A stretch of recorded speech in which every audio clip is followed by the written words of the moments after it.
আসসালামু আলাইকুম জাহাঙ্গীর ভাই। ওয়ালাইকুম আসসালাম। তা তুমি এখন এত ব্যস্ত, কোথায় যাচ্ছ? ভাই ইমার্জেন্সি ডাক্তার ডাকিয়ে নিয়ে আসতে হবে, আমার মার অবস্থা খুবই খারাপ, তাই আমি যাচ্ছি বাজারে ডাক্তার ডাকতে। বাজার তো অনেক দূরে, প্রায় 2-2.5 কিলো দূর। তুমি হেঁটে যাতে গেলে তোমার অনেক দেরি হয়ে যাবে। তাহলে তুমি আমার এই মোটর সাইকেলটা নিয়ে যাও। এই নাও, চাবি নাও। দেন ভাই, আপনি আমার অনেক বড় উপকার করলেন। ঠিক আছে ভাই, আমি গেলাম। আচ্ছা যাও। কি রে, স্যার কি পাগল হয়ে গেল নাকি? ওই লোকটা চেনে না জানে না গাড়ি দিয়ে দিল। স্যার আসসালামু আলাইকুম। ওয়ালাইকুম আসসালাম। স্যার, আপনি যারা গাড়ি দিয়েছেন আপনি কি ওনারে চেনেন? কেন, ওকে তো আমি চিনি, আমার রেস্টুরেন্ট তো ও আসে। স্যার, উনি তো আমাদের এলাকায় নতুন ভাড়াটিয়া, এই গত 1 মাস আগে আসছে। আপনি কি বিশ্বাসে ওরে মোটরসাইকেলটা দিলেন? রানা শোনো, এটা বিশ্বাস। হ্যাঁ, মানলাম আপনার বিশ্বাস। এখন আপনার বিশ্বাসে যদি সেই লোকটা আসে তাহলে ভালো, আর না হলে আপনার মোটরসাইকেলটা গেল।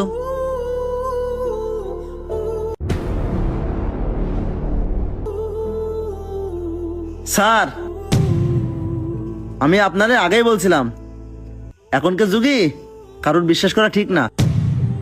এই রেস্টুরেন্টে কাজ করতে এসে কত মানুষের যে সততা দেখলাম।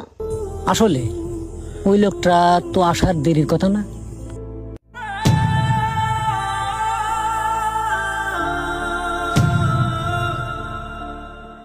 কি ব্যাপার, ওই লোকটা যে চলে এসে? ভাই এনেন আপনার চাবি। দাও। কি ব্যাপার, তোমার আসতে এত দেরি হলো? জাহাঙ্গীর ভাই, ওই ডাক্তারের কাছে গেছিলাম না, ওনার গাড়ি নাই, তাই ওনার নিয়ে আমার আম্মাকে দেখায়, তাই একটু প্রেশার মাপতে যেয়ে একটু দেরি হয়ে গেল, সেই জন্য আসতে একটু আমার লেট হয়েছে ভাই।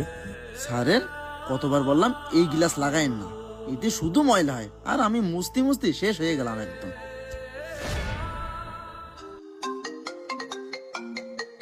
এই সময় আবার কে ফোন দিল? মা ফোন দিছে। মা, কি আব্বা স্ট্রোক করেছে? এখনই 50,000 টাকা লাগবে? আচ্ছা আচ্ছা ঠিক আছে, আমি দেখতেছি। স্যার, এই মাত্র আমার বাসার থেকে ফোন দিয়েছে, আমার আব্বা স্ট্রোক করেছে, তাই এই মুহূর্তে আমার 50,000 টাকা লাগবে। রানা, ব্যবসার যে অবস্থা তুমি তো জানো। এই মুহূর্তে এতগুলো টাকা বেরো করা আমার জন্য সম্ভব না। আর তুমি তো তোমার অগ্রিম টাকা নিয়েই নিয়েছো, আর আমার কাছে অতগুলো টাকা নাই। এই রানা ভাই, এই এদিকে আসেন। ভাইয়া কিছু বলবেন?